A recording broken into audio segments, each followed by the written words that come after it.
Hi everyone, welcome back to my channel. अगर आप channel पर नए हैं तो चैनल को सब्सक्राइब कर लीजिए, वीडियो को लाइक कर दीजिए और नोटिफिकेशन बेल आइकन को प्रेस कर दीजिए। इस चैनल पर आपको मिलती है बेस्ट करियर गाइडेंस, यूनिवर्सिटी से रिलेटेड सारे अपडेट्स, साथ ही में फॉरेंसिक साइंस के स्पेशल लेक्चर्स। तो जल्दी से सब्सक्राइब कर लीजिए, लाइक कर लीजिए और वीडियो को शेयर करना मत भूलिए। Hi everyone, welcome back to my channel. I hope you all are doing good. तो यहाँ पर आज मैं आप सभी के लिए लेकर आई हूँ टॉप 25 सैम्पल क्वेश्चंस रीजनिंग और एप्टीट्यूड के लिए। तो बेसिकली जो भी स्टूडेंट्स हैं जिनके सिलेबस में लॉजिकल रीजनिंग, एप्टीट्यूड या जनरल रीजनिंग आपका सिलेबस में ये टॉपिक्स दिए हुए हैं, उन सभी के लिए मैं यहाँ पे क्वेश्चंस लेकर आई हूँ। मैं ये नहीं बोल रही हूँ कि यही क्वेश्चन आ जाएगा, बट जो कॉन्सेप्ट हम यहाँ पे समझेंगे, मैं आपको कॉन्सेप्ट समझाने वाली हूँ। इस टाइप के ही क्वेश्चंस आपके आएंगे एग्जाम में। तो बहुत सारे स्टूडेंट्स को समझ में नहीं आता कि हम रीजनिंग में क्या पढ़ें, जनरल नॉलेज में क्या पढ़ें, करंट अफेयर्स में क्या पढ़ें। तो मैंने ऑलरेडी जनरल नॉलेज के लिए तो क्वेश्चंस डाल दिए हैं, टॉप 50 ऐसे 2 मैंने वीडियोस बनाए हुए हैं। मैं और भी क्वेश्चंस लेकर आऊंगी और यहाँ पर हम रीजनिंग के भी क्वेश्चंस कर रहे हैं। तो ये आपको जो है यहाँ पे मैं एक समराइज फॉर्म में बताऊंगी, हर एक टॉपिक बताऊंगी कि इस टॉपिक से इस तरीके का क्वेश्चन आ सकता है, तो वो कॉन्सेप्ट आपको समझ में आ जाएगा। आगे बढ़ने से पहले मैं एक बात आपको बताना चाहती हूँ कि अगर आप फॉरेंसिक साइंस की फील्ड में एंटर हो रहे हैं और आपके दिमाग में काफ़ी सारे क्वेश्चन हैं, क्वेरीज है, डाउट्स हैं, आप जानना चाहते हैं बेस्ट कॉलेज कौन सा होगा, बेस्ट फील्ड कौन सी होगी, जॉब अपॉर्चुनिटीज़ क्या है, किस फील्ड में जॉब ज़्यादा है, क्या सैलरी होती है, कैसे जॉब मिलती है, क्या एग्ज़ाम देने होते हैं, कैसे प्रिपरेशन करनी होती है, इस तरीके के हज़ारों क्वेश्चंस आपके दिमाग में चलते हैं। और मैं बताऊं, अगर आपको प्रॉपर गाइडेंस नहीं मिलेगी, एक प्रॉपर रास्ता आपको नहीं पता होगा, तो आपको ये बहुत बड़ी प्रॉब्लम हो सकती है। इसीलिए जो है आप प्रॉपर गाइडेंस लो, प्रॉपर मुझसे बात करो। इसके लिए आपको नीचे डिस्क्रिप्शन में रजिस्ट्रेशन का लिंक दिया हुआ है, वहाँ आप रजिस्टर कर सकते हो और मुझसे पर्सनली बात कर सकते हो। Okay, so let's move forward. और पहला क्वेश्चन यहाँ पर आता है कि एन एक्यूरेट, थोड़ा सा टाइम लगेगा इस वीडियो में, 25 क्वेश्चन है, मैं एक एक करके सॉल्व करके आपको बताऊंगी। An accurate clock shows 11 o'clock in the morning, ठीक है, 11 बज रहे हैं सुबह के। Through how many degrees will the hour hand rotate when the clock shows 3 o'clock in the afternoon. यानी यहाँ पे उन्होंने बोला 11 बजे से लेके, ठीक है, 3 बजे तक जो है आर हैंड रोटेट हुआ जो है वो कितने डिग्री रोटेट हुआ है, ठीक है, कितने डिग्री रोटेट हुआ है। तो बेसिकली इसके बीच में 4 आवर्स का गैप है, 4 घंटे का यहाँ पे गैप है, यानी कि 240 मिनट्स हुए। 4 आवर्स यानी 240 मिनट्स यहाँ पे हुए। तो 1 मिनट में, 1 मिनट में जो आर हैंड होता है वो आपका हाफ डिग्री, आर वाली जो सुई होती है वो हाफ डिग्री चलती है, ठीक है, हाफ डिग्री। तो यहाँ पे और जो क्या बोलते हैं, मिनट वाली जो सुई होती है, मिनट वाली सुई वो कितनी चलती है, वो चलती है 6 डिग्री, ठीक है। 1 मिनट में जो आर वाली सुई है, ठीक है, आर वाली सुई, और जो मिनट वाली सुई होती है वो आपकी 1 मिनट में कितनी चलती है, 6 डिग्री, ठीक है। इतना क्लियर हो गया। तो हमें इन्होंने क्या बोला है, 240 मिनट्स है हमारे पास में, तो जो आर हैंड है वो कितना रोटेट करा है, तो यहाँ पे ये इन्होंने बोला आर हैंड कितना रोटेट करा है, यानी कि ये वाला। तो हम क्या करेंगे, 240 मल्टीप्लाई बाय हाफ कर देंगे। मिनट वाला पूछते तो मल्टीप्लाई बाय 60 करते, इन्होंने आर वाला पूछा है, तो कितने डिग्री रोटेट करेगी, 120 डिग्री रोटेट करेगी, यानी कि option number C is the right answer. अगर यहीं पे ये आर हैंड की जगह मिनट हैंड पूछ लेते तो हम 6 से मल्टीप्लाई कर देते, तो क्या आंसर आता, 240 मल्टीप्लाई बाय 6 डिग्री, तो आ जाएगा यहाँ पे 1440 डिग्री, ठीक है, ये आंसर आ जाएगा।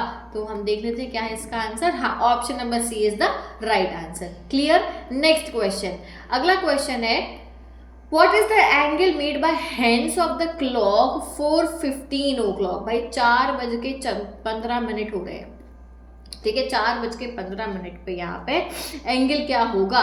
तो यहाँ पे ऐसे निकालेंगे, इसका फॉर्मूला होता है एंगल का फॉर्मूला होता है 11 मिनट माइनस 60 आवर्स अपॉन 2, ठीक है, ये फॉर्मूला होता है। तो यहाँ पे मिनट कितना है,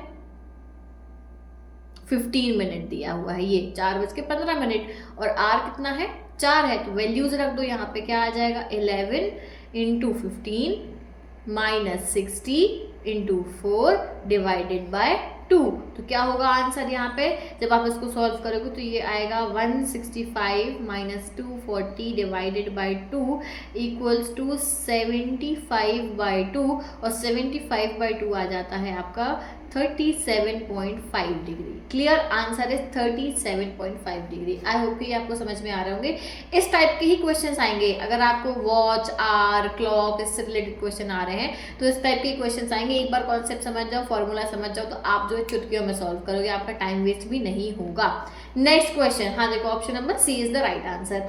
next question, in a day how many times the hands of the clock are in the straight line। Straight line में, ठीक है, मतलब कि ऐसे स्ट्रेट लाइन में दोनों जो है हैंड्स, चाहे वो मिनट वाला हो या फिर आर वाला हो, वो स्ट्रेट लाइन में जाते हैं। तो हाउ मेनी टाइम्स, कितने बार जा रहे हैं। तो यहाँ पे देखो अब इसमें हमें समझना है कॉन्सेप्ट। बेसिकली क्या होता है, बेसिकली 0 डिग्री 180 डिग्री यानी स्ट्रेट लाइन हो गई, ठीक है, और 90 डिग्री, इस पे क्वेश्चंस आते हैं, ठीक, इस पे ही क्वेश्चंस बनते हैं। तो यहाँ पे एक घंटे में 0 डिग्री कितना शो करेगा, एक बारी, 1 टाइम, ठीक है, और 180 भी 1 टाइम, एक घंटे की बात हो रही है, और 90 डिग्री 2 टाइम शो करेगा। ये एक घंटे की बात है। अगर हम बात करें कि 12 आवर्स में, ठीक है, आधा दिन निकल गया 12 आवर्स में, तो 0 डिग्री 11 टाइम्स, 180 डिग्री भी 11 टाइम्स, 90 डिग्री 22 टाइम्स। अब हम बात करें 24 घंटे की, यानी 1 डे, और यहाँ पे 1 डे ही पूछा गया है, 1 डे, एक दिन में कितना होगा बताओ, डबल कर दो, 22 और ये 44। तो आंसर क्या होगा, एक दिन में स्ट्रेट लाइन यहाँ पे ये, ठीक है, स्ट्रेट लाइन यानी 180 डिग्री 22 बार स्ट्रेट लाइन आएगी। तो answer is option number C 22। Clear हो गया। नेक्स्ट क्वेश्चन आगे बढ़ेंगे हम।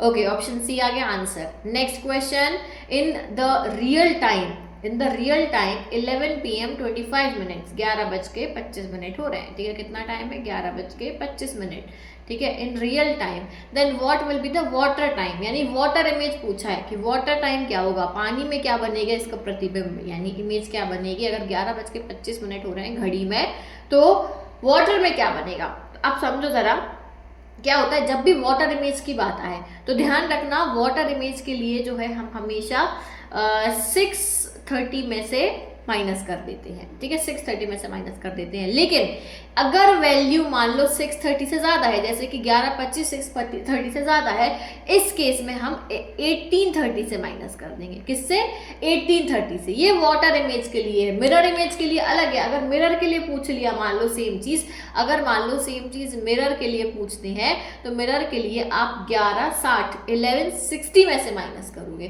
ठीक है। अब हमें बोला है 11:25, ठीक है, 11:25 है, तो हमें वाटर इमेज बतानी है, तो ये 630 से तो नहीं कर सकते क्योंकि ये उससे बड़ा है, इसलिए हम 1830 से माइनस करेंगे। तो 1830 में से 11:25 माइनस कर दो, तो जब 18:30 में से 11 घंटे 25 आप माइनस करोगे तो कितना टाइम आएगा, 7:05 हो जाएगा, यानी आंसर ऑप्शन नंबर डी होगा। क्लियर, समझ में आ गया इतना। आगे बढ़े, नेक्स्ट क्वेश्चन।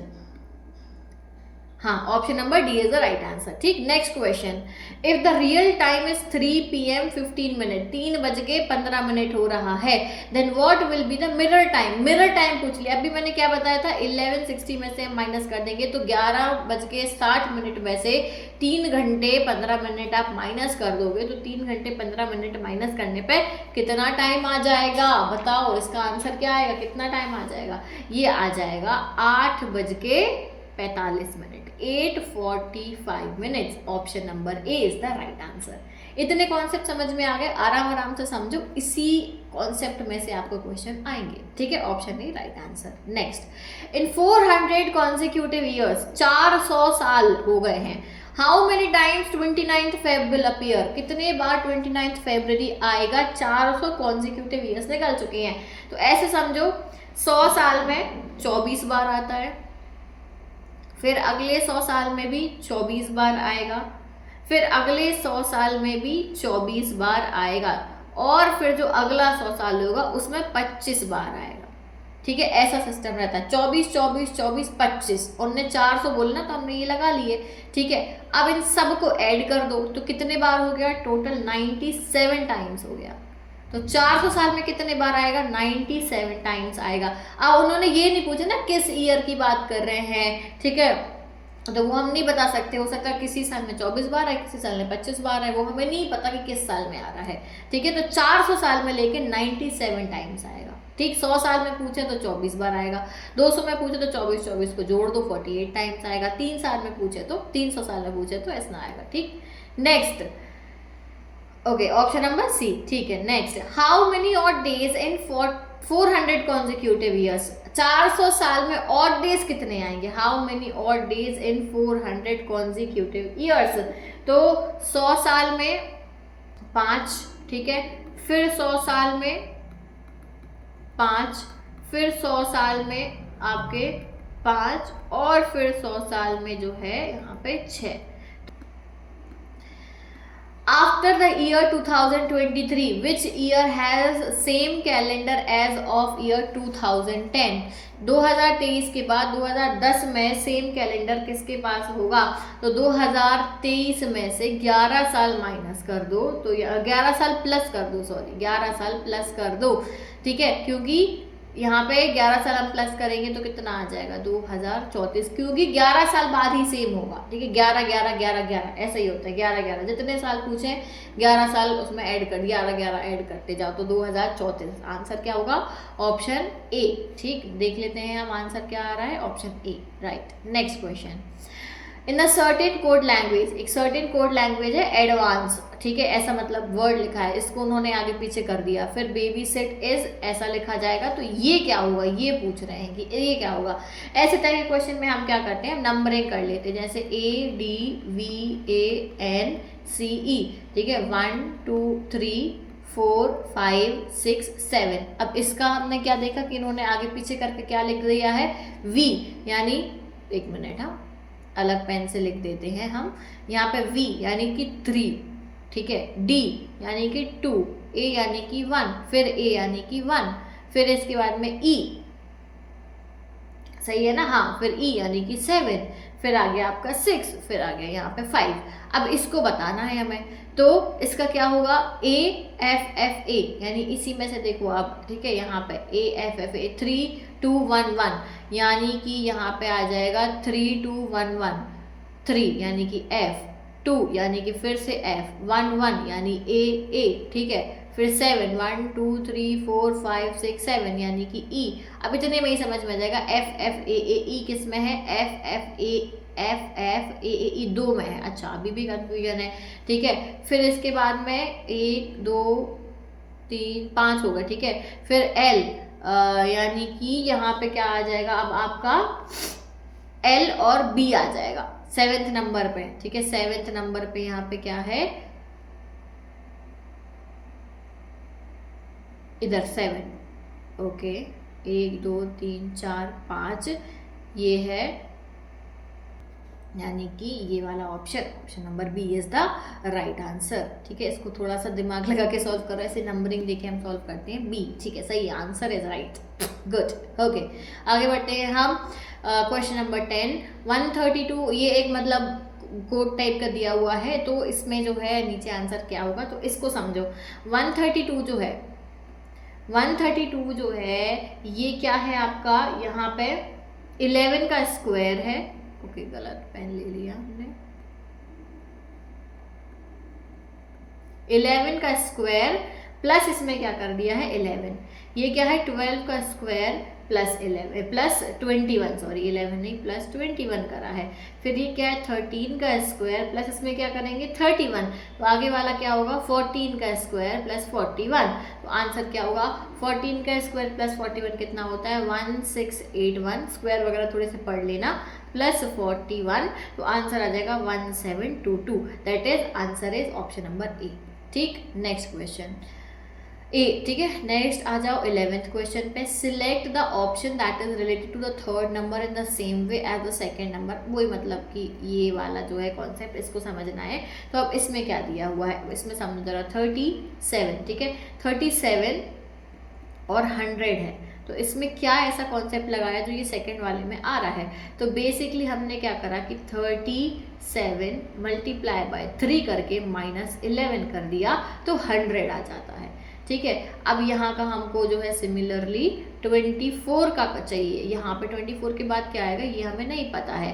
29 का ऐसा कुछ करें कि 76 आ जाए, तो 29 में भी क्या किया है 29 मल्टीप्लाई बाय 3 -11, तो जो है यहाँ पे आज आंसर क्या आ जाएगा आपका 76। ठीक है, तो यहाँ पे भी वही करेंगे 24 मल्टीप्लाई बाय 3 -11, तो आंसर आएगा यहाँ पे 61, ऑप्शन नंबर बी। चलो आंसर चेक करते हैं, option B is the right answer. Very good. Next question, question number 12। ये तो बहुत सिंपल है। स्टेथोस्कोप का यूज करते हैं हार्ट बीट को चेक करने के लिए, तो टेम्परेचर चेक करने के लिए क्या लेंगे, thermometer. Very simple, 12th question. Next question, which one is different, इनमें से डिफरेंट कौन सा है। तो अब भाई पहले तो इनका ये कॉन्सेप्ट निकालो कि 448, 6 180, 8448, 9639, ये कैसे आ रहा है। तो चलो इसका हम पहले कॉन्सेप्ट समझते हैं। तो ये बेसिकली जो ए वाला है 443, यानी कि यहाँ पे 4 का क्यूब -4 का स्क्वायर लिया है। 4 का क्यूब इज 64 -4 का स्क्वायर इज 16 इक्वल्स टू 48। ये हो गया। ऐसे ही 6 का क्यूब करो, 6 का स्क्वायर करो, तो आंसर जो है वो यही आएगा आपका 180। ठीक, ऐसे इसमें करो, 8 का क्यूब करो और 8 का स्क्वायर करो और आंसर जो है आपका आएगा 448। बट इसमें ऐसा नहीं हो रहा है। इसमें जो है क्या हो रहा है, 9 का क्यूब करने पे और 9 का स्क्वायर करने पे आंसर 648 आ रहा है, यानी कि ये गलत है, यानी कि ये सही है। समझ गए बात को। तो option number D is the right answer. Next question, okay, D right answer है। नेक्स्ट 15th, देखो इसमें काफ़ी टाइम लग रहा है सॉल्व करने में, इसलिए मैंने इसमें 25 क्वेश्चन ही सिर्फ डाले। इसके अंदर मैं एक और वीडियो लाऊंगी जिसमें 25 क्वेश्चन और आपको देखने को मिलेंगे। ठीक है, तो देखो, select the set in which the numbers are related in the same way as are the numbers of the set. Set बताना है कि इन दोनों सेट में जो नंबर्स हैं वो आपस में रिलेटेड है, तो जो अगला सेट होगा उसके भी रिलेटेड होने चाहिए। तो बेसिकली इसमें किया क्या है, 16 + 7 मल्टीप्लाई बाय 3 करने पे जो है यहाँ पे आंसर आ रहा है 37। इसमें भी यही होगा, 28 और +9 मल्टीप्लाई बाय 3 करने पे जो आंसर आ रहा है वो आ रहा है 55। तो जो आंसर ऐसा ही आना चाहिए कि ये वाला नंबर इन दोनों के प्लस और मल्टीप्लिकेशन पे आना चाहिए। ठीक है, तो आंसर क्या आ रहा है, ओके, तो इसमें जो है आप जब चेक करोगे, इस वाले में पूरे में चेक करोगे, तो 14th का जो आंसर होगा वो होगा option number B right answer, क्योंकि 13 + 4 मल्टीप्लाई बाय 3 इक्वल्स टू 25 आ जाएगा। ठीक, ओके, समझ में आ गया। हाँ, क्लियर। ओके, आंसर होगा इसका एक बार चेक कर लेते हैं, option okay B correct answer है। ठीक है, आगे बढ़ेंगे हम, नेक्स्ट क्वेश्चन पे आएंगे 15th। Classification based on general intelligence. General intelligence है किस और कौन सा, फ्लूट, सेक्सोफोन, क्लैरिनेट और मेडेलिन। तो भाई ये तीनों जो है ये म्यूजिकल इंस्ट्रूमेंट है। ये चौथा वाला हमने नहीं सुना कभी, तो आंसर होगा ऑप्शन नंबर डी। आंसर देख लें हम, answer D. Okay, very good. Next question everyone. तो नेक्स्ट क्वेश्चन क्या बोल रहा है, अब इसमें देखो फिर से ये वर्ड दे दिए हैं, ये गैप दे दिया है।